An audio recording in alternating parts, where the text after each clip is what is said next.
अस्सलाम वालेकुम। हेयर मोहम्मद सदर खान और आप देख रहे हैं CSS self creator YouTube channel. उम्मीद है आप सब खैरियत से होंगे।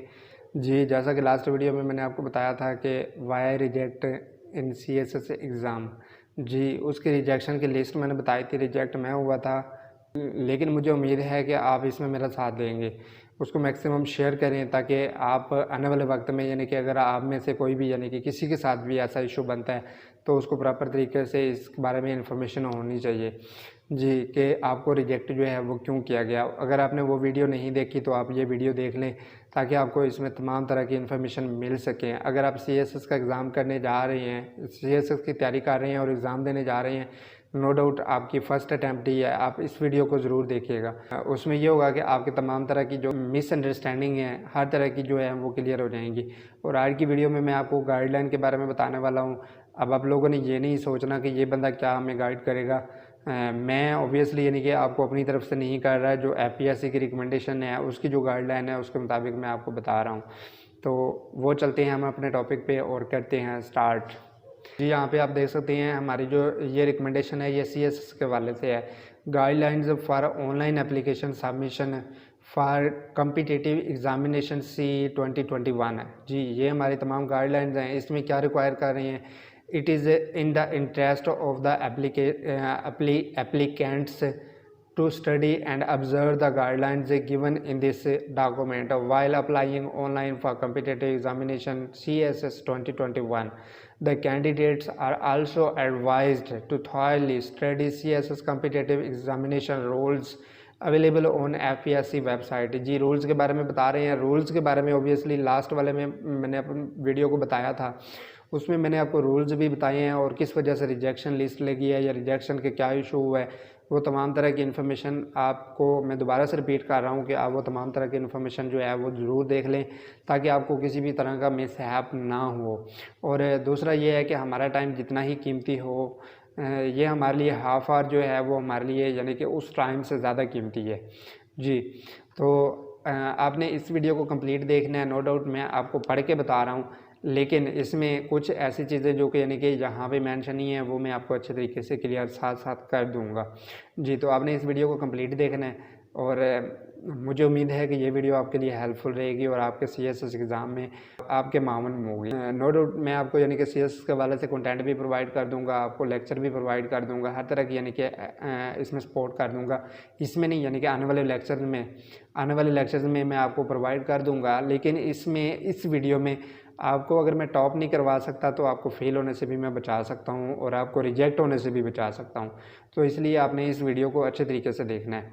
जी, यहाँ पे नेक्स्ट आप देख सकते हैं for any query help regarding C 2021 please call on UAN 0511100-248 जो कि कभी नहीं चलता और कभी रिस्पॉन्ड नहीं करता। ये इस नंबर पे आपने रब्ता कर लेना है।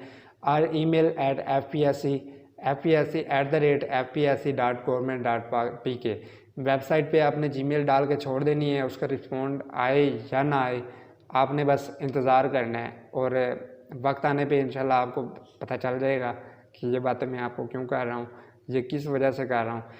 देखिए, मैं सिंपल सी बात आपको यहाँ पे ये करने की कोशिश करूँगा कि it is useless to cry over the spilled milk. जब आप फॉर एग्ज़ाम्पल यानी कि काम हो जाता है तो उसके बाद आप क्या मेल करेंगे या क्या कॉल करेंगे, आपको क्या करने की ज़रूरत है, या आपको वो रिस्पॉन्ड करेंगे तो क्या करेंगे। ओबियसली यानी कि जब भी आपको FPSC ने एक दफ़ा रिजेक्ट कर दिया तो आप उसके बाद 1000 बार भी लाख बार भी अगर आप उस पर यानी कि ईमेल डाल दें या कॉलें कर लें, कॉल पे तो आपको रिस्पॉन्ड मिलने वाला नहीं है। Gmail पे अगर उन्होंने 10 से 15 दिन बाद दे भी दिया तो उसका कोई फ़ायदा नहीं होगा। अगर आप रिजेक्ट लिस्ट में पड़ गए हैं तो आपको वहाँ से नहीं निकाला जाएगा और आपका जो पूरा यानी कि साल है वो ज़ाया हो जाएगा। इसलिए बेसिक इन्फॉर्मेशन आप अच्छे से देख लें, समझ लें और इनके बारे में तमाम इन्फॉर्मेशन जितनी भी हैं वो कर लें। जी, इसके बाद क्या है, only for technical assistants regarding online application submission for CSS 2021 please call at during office hours. जी, वहाँ पे वो कह रहे हैं कि only for technical assistant regarding, अगर आपको कोई टेक्निकल इशू आ रहा है तो भी यहाँ पे ये नहीं बताया जाएगा कि वो कह रहे हैं कि आप ऑफिशियल टाइम में आप कॉल करें तो इसके बारे में बता देंगे। वो में भी यानी कि नंबर ही नॉट रिस्पॉन्डिंग पे जा रहा होता है, कभी कोई इन्फॉर्मेशन हो भी नहीं। जब से रिज़ल्ट आया आज यानी कि 19 डेज़ है, 19 डेज़ में 30 से 19 डेज़ में यानी कि मैंने मैक्सिमम टाइम में यानी कि ट्राई करने की कोशिश की है, बट द रिस्पॉन्स जी। The process of online application submission has 5 stage which are as follows. इसका सबमिशन एप्लीकेशन सबमिट करने का जो प्रोसेस है वो 5 स्टेज हैं उसके, जो कि नीचे बयान किए गए हैं। उसको अच्छे तरीके से देखना है, वरना ये 5 वजह से आपको जो है रिजेक्शन लग सकती है, और छठी वजह से जो है आपको वो रिजेक्शन लगाएंगे जिसका आपको पता ही नहीं होगा। तो बेहतर यही है कि आपने ख्याल करना है, वक्त से पहले आप संभल लें। इसमें स्टेज 1 है, यहाँ पे क्या registration of the applicant once है। आपने रजिस्ट्रेशन मस्ट करवानी है, और उसकी जो ओरिजिनल डॉक्यूमेंट है यानी कि जो रजिस्ट्रेशन फ़ी आप पे करेंगे उसमें आपने मस्ट जो है वो अपने करना है, यानी कि जो उसकी रिसेप्ट होगी, रिसेप्ट को आपने अच्छे से संभाल के रखना है, और जो उसकी रीजनल कॉपी होगी वो आपने सबमिट करनी है, और जो उसकी डुप्लीकेट होगी उसको कॉपी करके आपने यानी कि प्रिंट आउट करके या फ़ोटो कापी करवा के तो उसको आपने फाइनल एग्ज़ाम इंटरव्यू तक, जब तक आपकी सिलेक्शन नहीं हो जाती तब तक उसको संभाल के रखना है। क्या है नंबर 2 पे स्टेज पे, यहाँ पे क्या है, create added profile of the applicant on the system. Online application के हवाले से आपने सबसे पहले क्रिएट करना है। अगर आपको कोई इशू आ रहा है तो एडिट प्रोफाइल पे जाना है, वहाँ पे अपनी प्रोफाइल जो है आपने एडिट कर लेनी है। उसके बाद जहाँ पे स्टेज 3 है applying online, online must apply करना है, क्योंकि ऑनलाइन अगर आप अप्लाई नहीं करेंगे तब भी आपको रिजेक्ट कर दिया जाएगा। और अगर ऑनलाइन अप्लाई करने के बाद आप उसके ओरिजिनल जो डॉक्यूमेंट्स हैं वो अगर आप सबमिट नहीं करेंगे, ओरिजिनल डॉक्यूमेंट्स, अब आप ये सोच रहे होंगे कि ये तो पागल है कि ओरिजिनल डॉक्यूमेंट प्रिंट आउट भी होते हैं, ऑब्वियसली होते हैं। ओरिजिनल डॉक्यूमेंट से मुराद ये है जिस पे आपके ओरिजिनल साइन स्टैंप अटेस्टेड होते हैं। ये वेरीफाइड डॉक्यूमेंट आपने भेजने हैं, अगर आपकी अटेस्टेशन नहीं होगी तब भी आपको रिजेक्ट कर दिया जाएगा। और इसलिए आपने ये करना है कि उसकी जो ओरिजिनल अटेस्टेशन करवा के उसके मुताबिक फिर आपने सबमिट करना है, और उसकी एक कापी आपने अपने पास रख लेनी है। और अगर आप TCS करवा रहे हैं या किसी भी सोर्स से आप भेज रहे हैं तो आप उसकी रसीद भी आप अपने पास रखें। आप CSS का एग्ज़ाम देने जा रहे हैं, ब्यूरोक्रेसी का एक पार्ट बनने जा रहे हैं, कोई मजाक नहीं है, ठीक है। तो इसमें तमाम तरह की जो आपके पास प्रूफ हैं, रिटन डॉक्यूमेंट्स प्रूफ हैं, वो आपने मस्ट रखने हैं फाइनल सिलेक्शन तक। अल्लाह ताला आपको कामयाब करे। इसके बाद नेक्स्ट हमारा क्या है स्टेज 4, इसमें क्या है printing of computing generated pre filled form. इसमें क्या कह रहा है, printing of computer generating pre filled form, यानी कि वही कंप्यूटर के बारे में वो बता रहे हैं कि आपने जब ऑनलाइन अप्लाई करना है तो उसके बाद उस फॉर्म को जो है वो प्रिंट आउट करना है, जो फॉर्म जनरेट होता है उसको प्रिंट आउट करना है। प्रिंट आउट करने के बाद आप उसकी वेरिफिकेशन करनी है। उसके बाद यहाँ पे ये क्या कह रहे हैं, dispatch of computer generated pre filled form. जी, प्री फिल्ड फॉर्म, इसके बाद आपने वो भी डिस्पैच कर देना है। तो ये तमाम तरह की जो एक्टिविटीज़ हैं, ये 5 स्टेज हैं जो कि आपने मस्ट करनी है। और मैं आपको दोबारा से रिपीट कर रहा हूँ, आपने जब भी यानी कि आपने रजिस्ट्रेशन करवानी है, वो रजिस्ट्रेशन का जो चलान फॉर्म है उसकी जो रिसेप्ट है वो आपने ओरिजिनल आपने अटेस्टेड करके भेजनी है, और जो आपकी उसकी डुप्लीकेट होगी एक कॉपी आपने करवा लेनी है। वो जो डुप्लीकेट है वो आपने अपने पास संभाल के रखनी है फाइनल सिलेक्शन तक। और उसके बाद जो आपका यानी कि डॉक्यूमेंट्स होंगे वो भी ओबियसली आपने ओरिजिनल भेजने हैं वहाँ पे, और उसकी एक कॉपी करवा के आपने अपने पास रख लेनी है। और रूल एंड रेगुलेशन के मुताबिक नेक्स्ट इसकी इंस्ट्रक्शंस हैं, इंस्ट्रक्शंस आने वाली वीडियो में मैं आपको दूंगा। अभी यहाँ पे आपको गाइडलाइन में दे रहा हूँ, तो इसमें नेक्स्ट इंस्ट्रक्शन वाली जो वीडियो है उसमें भी मैं आपको अच्छे से इसके बारे में जो डिटेल्स यानी कि होंगी वो मैं आपको बता दूँगा। जी, इसमें नेक्स्ट क्या है, the details of each of the above stage are as follows. Details बताई गई हैं यहाँ पे। क्या है stage 1, registration of the applicant. Applicant की जो रजिस्ट्रेशन है वो होनी चाहिए। वो कैसे होनी चाहिए, each applicant is required to register himself और herself with the system 1 before applying. Applying करने से पहले आपको रजिस्टर्ड होना पड़ेगा। ऑब्वियसली हो जाएंगे जब आप बैंक में चलान फ़ी जमा करवाएंगे। तो इसमें चलान फ़ी जो है वो 100 रुपीज़ है, 1000 नहीं 100 रुपीज़ है। जी, इसके बाद क्या है, for the purpose please take following steps है। नेक्स्ट आपने इस पर्पज़ के लिए फॉलोइंग स्टेप्स को फॉलो करना है। जैसे क्या है, ओपन FASC वेबसाइट, यहाँ पे ये वेबसाइट है www.fpsc.gov.pk। ये एफपीएससी की वेबसाइट है, वहाँ पे आपने जाना है, ओपन करना है इसको। प्लीज़ यूज़ ब्राउज़र गूगल को यूज़ करते हुए आपने इसकी तमाम इंस्ट्रक्शन को आपने फॉलो करना है। तो यहाँ पे क्रोम पे जाना है, गूगल क्रोम पे, और मोजिल्ला फायरफॉक्स इंटरनेट एक्सप्लोरर 8.0 और आर हायर जी। उसके बाद क्या है, follow the apply online link को फॉलो करना है आपने। और नेक्स्ट ये क्या कह रहे हैं, ये हमारे यहाँ पे ऑनलाइन अप्लाई का इन्होंने प्रोसेस दे दी है, ये फॉर्म मैं आपको अटैच कर दूंगा इसके साथ। इसके बाद सिलेक्ट कॉम्पिटिटिव एग्ज़ाम है, जहाँ पे कॉम्पिटिटिव एग्ज़ाम आपने सेलेक्ट करना है, ये इन्होंने बताया हुआ है। उसके बाद क्या है, select new user option are displayed under in order to apply online for CSS 2021 all applicants have to make fresh registration and create profile. यहाँ पे आपने फ्रेश रजिस्ट्रेशन और प्रोफाइल अपनी बनानी है। उसमें क्या है, प्लीज़ यूज़ गूगल क्रोम, ये जो उन्होंने बता दिया है ऑनलाइन एप्लीकेशन प्रोसेस है, इसमें आपने ऑनलाइन एप्लीकेशन प्रोसेस का वो देख लेते हैं। In order to avoid difficulty in applying online candidates are advise to apply at the earliest without waiting for closing date से पहले आपने इसको अप्लाई करना है, और आपने लास्ट डेट का इंतज़ार कभी भी नहीं करना। लास्ट डेट अगर आ जाती है तो आप उसको अप्लाई करने को रिजेक्ट कर दें, यानी कि आप खुद को रिजेक्ट कर लें बजाय इसके कि आपको दूसरा आपको कोई रिजेक्ट करे, क्योंकि ओबियसली यानी कि उसके डॉक्यूमेंट वहाँ पे नहीं पहुँचेंगे। जब डॉक्यूमेंट नहीं पहुँचेंगे तो आपके लिए वो मसला बनेगा।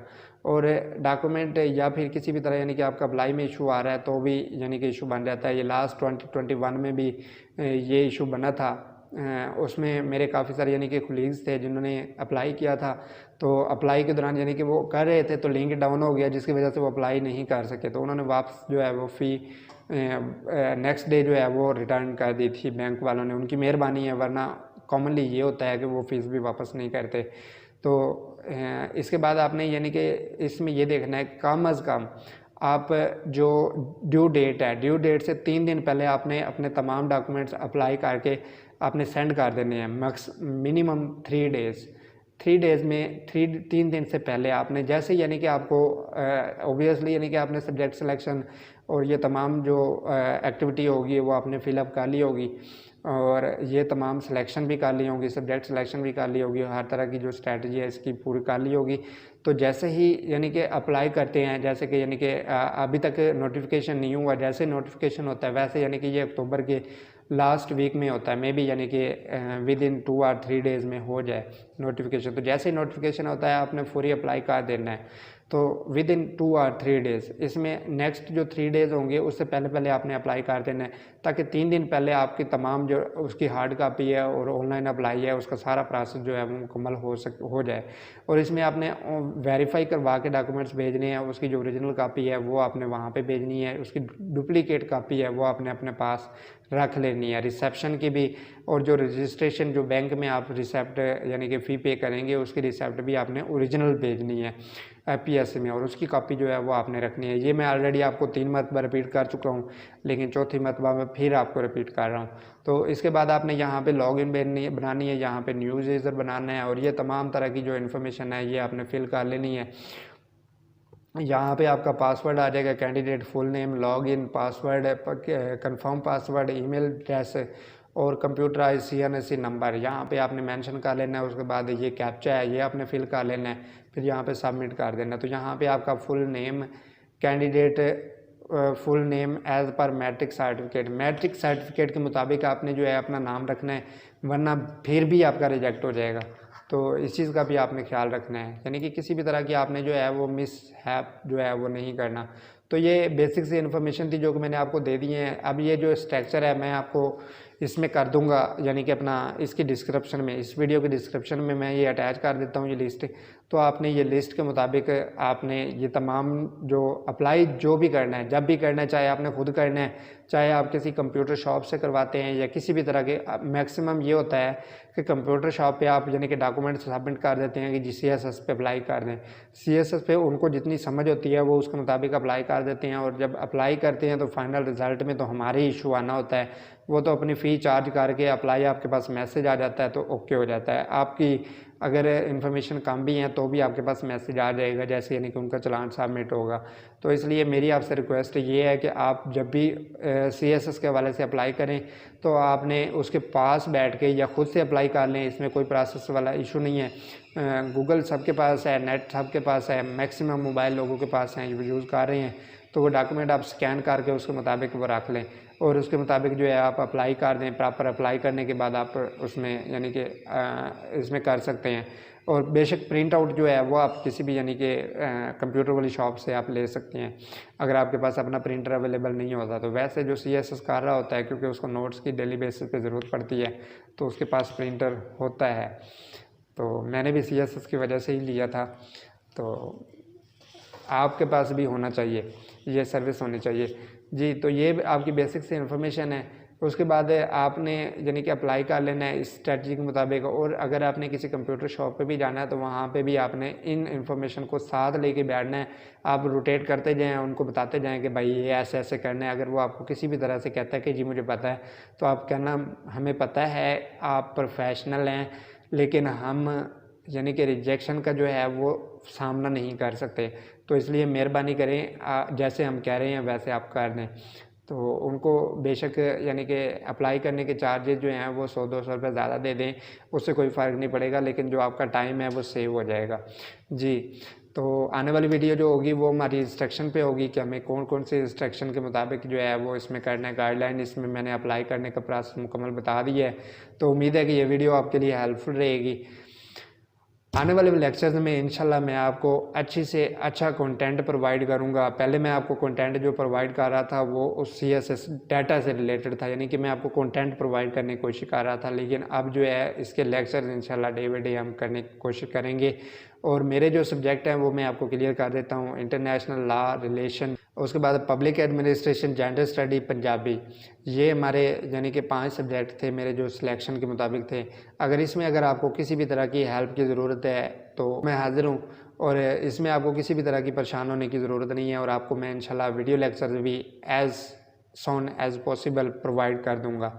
और टिल द एग्ज़ाम इंशाल्लाह मैं आपको हर तरह की तमाम इन्फॉर्मेशन जो है वो पहुंचा दूंगा। एग्ज़ाम में कैसे अपीयर होना है, कैसे करना है, क्या स्ट्रेटजी है, और वो तमाम तरह की एक्टिविटीज़ जो हैं वो with the passage of time इंशाल्लाह मैं टिल एग्ज़ाम आपको प्रोवाइड कर दूंगा।